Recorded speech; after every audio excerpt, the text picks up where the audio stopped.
प्यारे बच्चों, आप सभी को नमस्कार। आशा करता हूँ सभी लोग अच्छे होंगे। सभी लोग क्लास को शेयर कर दिए। जैसे आप देख रहे हैं, एसपीटी करंट बुक काफी अच्छी बुक मानी जाती है। इस बुक में 825 एमसीक्यू क्वेश्चन दे रखे हैं। उन्हें हम डेली क्लास में करा रहे हैं। प्रत्येक क्लास में 10-10 क्वेश्चन रहते हैं, डिटेल से रहते हैं। तो क्लास अगर आपको अच्छी लगती है तो हमारे चैनल को सब्सक्राइब कर सकते हैं। खास तौर पर रेलवे एनटीपीसी हुआ, ग्रुप डी एग्जाम हुआ, अदर कोई एग्जाम हुआ, उसमें इस बुक से सेम टू सेम क्वेश्चन देखने को मिल जाते हैं। तो डेली क्लास को देखा करें। अगर आपने ये 825 क्वेश्चन की एमसीक्यू सीरीज भी अच्छे से कवर कर ली तो आपकी करंट अफेयर बहुत अच्छी हो जाएगी। आपको दूसरी जगह से पढ़ने की जरूरत नहीं पड़ेगी। तो डेली क्लास को देखा करें और जो आपके यार दोस्त वगैरह हैं उनके पास चैनल का लिंक को जरूर शेयर करें। उनको बता दें कि इस पे स्पीटी करंट अफेयर की क्लास डेली होती है, तो आप लोग भी जरूर देखा करें। पिछली क्लास में क्वेश्चन नंबर 19 तक कराए थे, क्लास को वहीं से कंटिन्यू करते हैं। तो क्वेश्चन नंबर 91 दे रखा है। नवनिर्वाचित अमेरिका के राष्ट्रपति डोनाल्ड ट्रंप ने किसे एफबीआई के निदेशक के रूप में नामित किया है? तो ऑप्शन नंबर कौन सा सही हो जाएगा? सी वाला सही हो जाएगा। खास पटेल को नामित किया है। अभी अमेरिका में चुनाव हुए थे। चुनाव कब हुए थे? 5 नवंबर को अमेरिका में राष्ट्रपति के चुनाव हुए थे।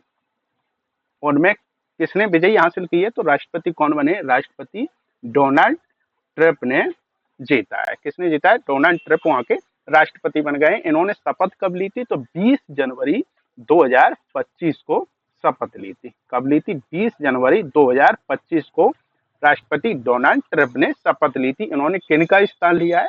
तो जो बाइडेन का स्थान लिया। अब ये कौन से नंबर के राष्ट्रपति बने? तो ये 47वें नंबर के राष्ट्रपति बने। कौन से नंबर के? 47वें नंबर के ये राष्ट्रपति बने। इससे पहले ये 45वें नंबर के राष्ट्रपति थे। ये राष्ट्रपति दूसरी बार चुने गए हैं, डोनाल्ड ट्रंप, जो 47 नंबर के बने। पहली बार ये 2017 से लेकर 2021 तक राष्ट्रपति बने थे।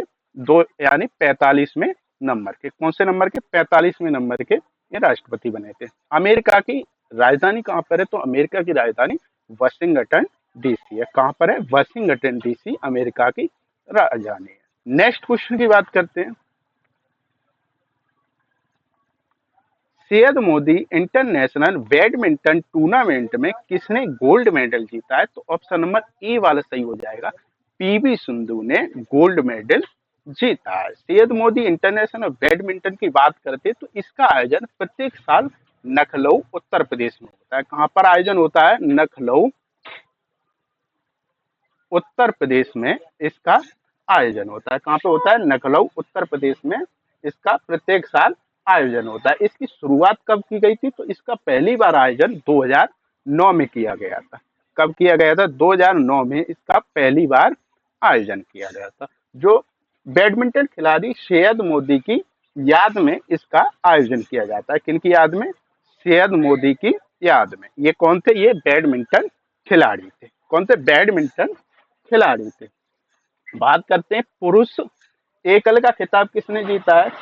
पुरुष एकल का खिताब अगर पूछा जाता है आपसे, इधर लिख देते हैं, पूरा डिटेल में बता देते हैं। पुरुष एकल का खिताब खिताब किसने जीता है? तो आपको टिक करना है, लक्ष्य सेन ने जीता है। किसने जीता है? लक्ष्य सेन ने जीता है। यहाँ सही से नहीं आ रहा है। लक्ष्य सेन नाम लिखा हुआ है। ये जो नाम लिखा है, लक्ष्य सेन ने पुरुष एकल का खिताब जीता। ये कहाँ के रहने वाले हैं? तो ये भारत के रहने वाले हैं। इसमें उपविजेता कौन रहा है? पुरुष एकल खिताब में उपविजेता अगर पूछा जाता है, उपविजेता किनको हराया है इन्होंने? उपविजेता का नाम लिख देता हूँ इधर। कौन बने? जिया हैंग जैसन ते बने हैं। जिया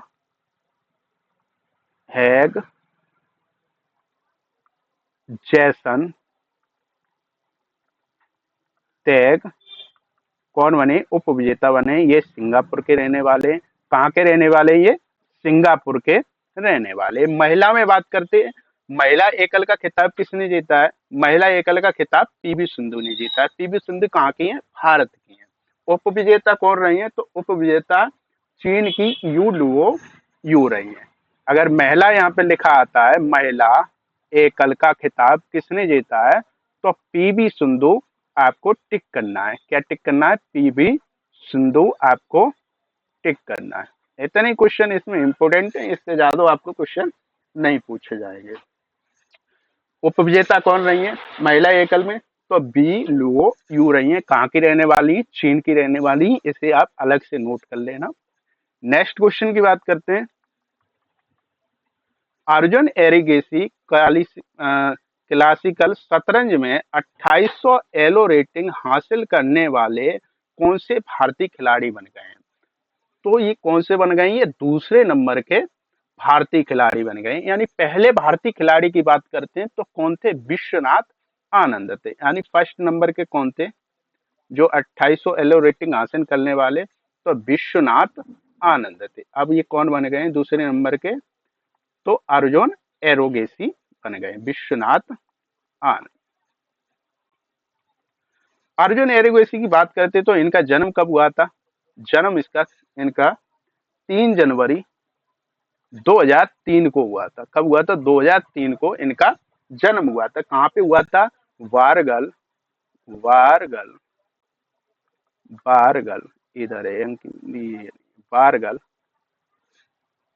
तेलंगाना तेलंगाना में हुआ था। कहाँ पे हुआ था इनका जन्म? वारगल तेलंगाना में इनका जन्म हुआ था। अगर आपसे पूछा जाता अर्जुन एरिगेसी का जन्म कहाँ हुआ था तो ये तेलंगाना आपको टिक करना है। कब हुआ था? 3 जनवरी 2003 को हुआ था। ये कौन से नंबर के खिलाड़ी बन गए हैं? तो ये दूसरे नंबर के खिलाड़ी बन गए। पहले नंबर के खिलाड़ी कौन थे? विश्वनाथ आनंद था। अगर विश्व में पूछा जाता है अर्जुन एरोगेसी का स्थान कौन सा रहा है तो ये चौथे नंबर का विश्व में रहा है। विश्व में कौन से नंबर का स्थान रहा है इनका? विश्व में चौथे नंबर का स्थान रहा है। नोट कर लेना है। कहीं से भी कैसे भी पूछा जा सकता है क्वेश्चन को। इस वजह से हम क्वेश्चनों की डिटेल को करा देते हैं। सभी के सभी आप क्वेश्चनों को अब नोट कर लिया करो। चलिए नेक्स्ट क्वेश्चन की बात करते हैं। गेल ने किस कंपनी के साथ एलएनजी जहाज के लिए दीर्घकालिक चार्टर अनुबंध पर हस्ताक्षर किया है? तो के लाइन कंपनी के साथ। ऑप्शन नंबर बी वाला सही हो जाएगा। नेक्स्ट क्वेश्चन की बात करते हैं। राष्ट्रीय प्रदूषण नियंत्रण दिवस कब मनाया जाता है? तो 2 दिसंबर को प्रत्येक साल मनाया जाता है। कब मनाया जाता है? 2 दिसंबर को मनाया जाता है। इस बार की जो थीम क्या रखी गई है? थीम क्या है? थीम अगर आपसे पूछा जाता है तो स्वच्छ वायु, स्वच्छ स्वच्छ वायु, हरित पृथ्वी, हरित पृथ्वी, यानी सतत जीवन की ओर एक कदम। यानी यहां लिख देते हैं सतत जीवन की ओर एक कदम। क्या है थीम? स्वच्छ वायु, हरित पृथ्वी, सतत जीवन की ओर एक कदम इसकी थीम है। कब मनाया जाता है? प्रत्येक साल 2 दिसंबर को मनाया जाता है। इसका आयोजन जो 2 से 3 दिसंबर को रात में हुई भोपाल गैस त्रासदी के याद में इसको हर साल मनाया जाता है। किसकी उपलक्ष्य में मनाया जाता है? तो 2 से 3 दिसंबर रात को 1984 में भोपाल में गैस त्रासदी हुई थी, उसी की याद में ये मनाया जाता है। राष्ट्रीय प्रदूषण नियंत्रण दिवस मनाया जाता है। यानी वहां पे हजारों लोगों की जहरीली गैस के रिसाव के कारण मृत्यु हो गई थी। लेकिन कुछ पत्रकारों का तो दावा था कि 5 लाख से अधिक यहाँ पे लोग मारे गए थे। लेकिन उसी की याद में ये मनाया जाता है। नेक्स्ट क्वेश्चन की बात करते हैं। 55 में भारतीय अंतर्राष्ट्रीय फिल्म महोत्सव में सर्वश्रेष्ठ फिल्म गोल्डन पीकॉक पुरस्कार किस फिल्म को मिला है? तो ऑप्शन नंबर बी वाला सही हो जाएगा। टॉक्सिक फिल्म के लिए दिया गया है। इसकी बात करते हैं तो इसका बेटा आयोजन कहाँ पे हुआ है? इधर लिख देता हूं मैं यहाँ अच्छे से। इसका आयोजन कहाँ हुआ है? गोवा में इसका आयोजन हुआ है। गोवा में आयोजन गोवा में हुआ है। कब हुआ है? क्या तारीख को हुआ है इसका आयोजन? तो इसका आयोजन 28 नवंबर 2024 को हुआ है। 28 नवंबर 2024 को इसका आयोजन हुआ है। उद्घाटन किसने किया है? उद्घाटन गोवा के मुख्यमंत्री, गोवा के मुख्यमंत्री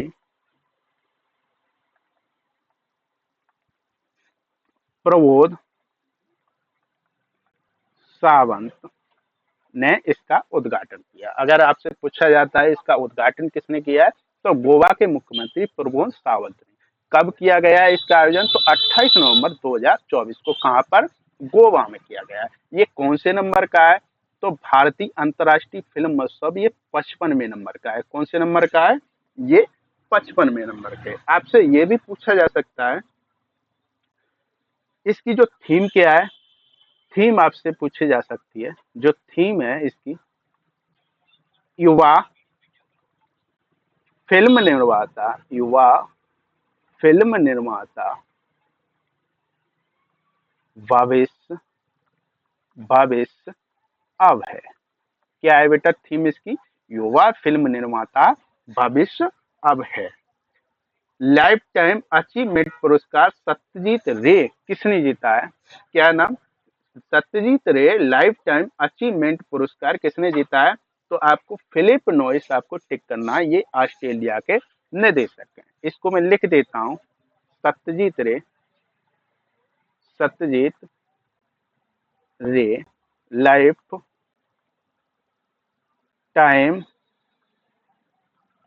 achievement award, achievement award, award किसने जीता है, तो फिलिप, फिलिप नॉइस ने जीता है, नॉइस ने जीता है। ये ऑस्ट्रेलिया के निदेशक हैं। क्या नाम है इनका, फिलिप नॉइस है। ये ऑस्ट्रेलिया के निदेशक हैं। सत्यजीत रे लाइफ टाइम अचीवमेंट पुरस्कार इन्होंने जीता है। कौन से नंबर का ये आयोजन हो रहा है, 55वें नंबर का। गोल्डन पीकॉक पुरस्कार किसे दिया गया है, टॉक्सिक फिल्म को दिया गया है। आयोजन कहाँ हुआ था, गोवा में इसका आयोजन हुआ था। कब हुआ था, 28 नवंबर 2024 को इसका आयोजन हुआ था। उद्घाटन किसने किया, तो गोवा के मुख्यमंत्री प्रमोद सावंत ने इसका उद्घाटन किया था। ये क्वेश्चन इंपोर्टेंट है, इससे ज्यादा क्वेश्चन नहीं आएगा। अच्छा ये बताओ, जो फोकस देश कौन सा रहा था, ये भी पूछ लिया जा सकता है कि जो 55 में भारतीय अंतर्राष्ट्रीय फिल्म महोत्सव का आयोजन हुआ उसमें फोकस देश कौन सा रहा था, तो आपको टिक करना है ऑस्ट्रेलिया इसमें फोकस देश रहा था। नेक्स्ट क्वेश्चन की बात करते हैं। एकलव्य ऑनलाइन डिजिटल प्लेटफॉर्म हाल ही में किसके द्वारा लॉन्च किया गया है, तो ऑप्शन नंबर सी वाला सही हो जाएगा, भारतीय थल सेना के द्वारा लॉन्च किया गया है। इसमें क्या होगा, जो भारतीय सेना के जो अधिकारी हैं उन्हें डिजिटल टेक्नोलॉजी के बारे में प्रशिक्षण प्रदान करना और साथ के साथ में भविष्य में युद्ध के लिए तैयार करना। क्या होगा, डिजिटल टेक्नोलॉजी के बारे में प्रशिक्षण प्रदान करना, भविष्य में युद्ध के बारे में तैयार करना। नेक्स्ट क्वेश्चन की बात करते हैं। अच्छा भारतीय थल सेना के प्रमुख कौन है, प्रमुख कौन है, यह भी कभी कभी पूछ लिया जाता है। प्रमुख जो नए बने हैं अभी, उपेंद्र द्विवेदी। क्या नाम है, उपेंद्र द्विवेदी भारतीय थल सेना के प्रमुख हैं। खास तौर पे जो एसएससी जीडी के एग्जाम होते हैं उनमें ये थल सेना के प्रमुख या जल सेना या वायु सेना के प्रमुख या चीफ ऑफ डिफेंस, इस टाइप के क्वेश्चन अक्सर पूछ लिए जाते हैं। नेक्स्ट क्वेश्चन की बात करते हैं। हाल ही में अंतरराष्ट्रीय पर्यटन मार्ट का आयोजन कहाँ किया गया है, तो ऑप्शन नंबर बी वाला सही हो जाएगा, काजीरंगा नेशनल पार्क में इसका आयोजन किया गया है। कहाँ पे किया गया है, अंतरराष्ट्रीय पर्यटन मार्ट, मार्ट का आयोजन कहाँ किया गया है, काजीरंगा राष्ट्रीय उद्यान में। ये कहाँ पर है, ये असम में है। कहाँ पर है, ये असम में है। इसकी स्थापना कब हुई थी, 1974 में इसकी स्थापना हुई। तो ये यूनेस्को विश्व धरोहर सूची में भी शामिल है। काजीरंगा नेशनल पार्क यूनेस्को विश्व धरोहर स्थल में भी शामिल कर लिया गया है। अंतर्राष्ट्रीय पर्यटन मार्ग का आयोजन पहली बार कब हुआ था, 2013 में पहली बार हुआ था। पहली बार आयोजन कब हुआ था, 2013 में असम में ही हुआ था। कहाँ पर हुआ था, असम में इसका पहली बार आयोजन हुआ था। अगर इसका संस्करण पूछा जाता है तो ये कौन से नंबर का संस्करण है, तो ये 12वां संस्करण है। कौन सा नंबर का, 12वें नंबर का संस्करण, इतना ही पूछा जाएगा, इससे ज्यादा नहीं आएगा। आयोजन कब हुआ था? 26 से 29 नवंबर 2024 को हुआ था। कब हुआ था? 26 से 29 नवंबर 2024 को इसका आयोजन हुआ था। नेक्स्ट क्वेश्चन की बात करते हैं। पहले ग्रीन हाइड्रोजन फ्यूल स्टेशन का उद्घाटन कहाँ किया गया है? तो ऑप्शन नंबर डी वाला सही हो जाएगा। इसका उद्घाटन लेह लद्दाख में किया गया है। कहाँ पे किया गया है? लेह लद्दाख में इसका उद्घाटन किया गया है। इसको जो ये जो ग्रीन हाइड्रोजन फ्यूल स्टेशन है, ये लगभग 3500 मीटर की ऊंचाई पर स्थित है। कितनी? 3500 मीटर की ऊंचाई पर स्थित है। कितनी मीटर की ऊंचाई पर? 3400 मीटर। यहाँ 3400 मीटर कर लीजिए, 3400 मीटर, सॉरी गलत हो गया। उद्घाटन किसने किया? केंद्रीय मंत्री मनोहर लाल ने किया है। किसने किया है? केंद्रीय मंत्री मनोहर लाल ने उद्घाटन किया है। नेक्स्ट क्वेश्चन की बात करते हैं। हाल ही में आयोजित Las Vegas grand prix title किसने जीता है? तो Las Vegas grand prix title किसने जीता है? तो ऑप्शन नंबर कौन सा सही हो जाएगा? ए वाला सही हो जाएगा। मैक्स वर्स्टैपन ने जीता है। किसने जीता है? मैक्स वर्स्टैपन ने जीता है। ऐसे भी पूछा जा सकता है कि फॉर्मूला 1 का खिताब किसने जीता है? तो यही ऑप्शन नंबर ए वाला सही हो जाएगा। मैक्स वर्स्टैपन ने जीता है। इन्होंने लगातार चौथी बार ये खिताब जीता है।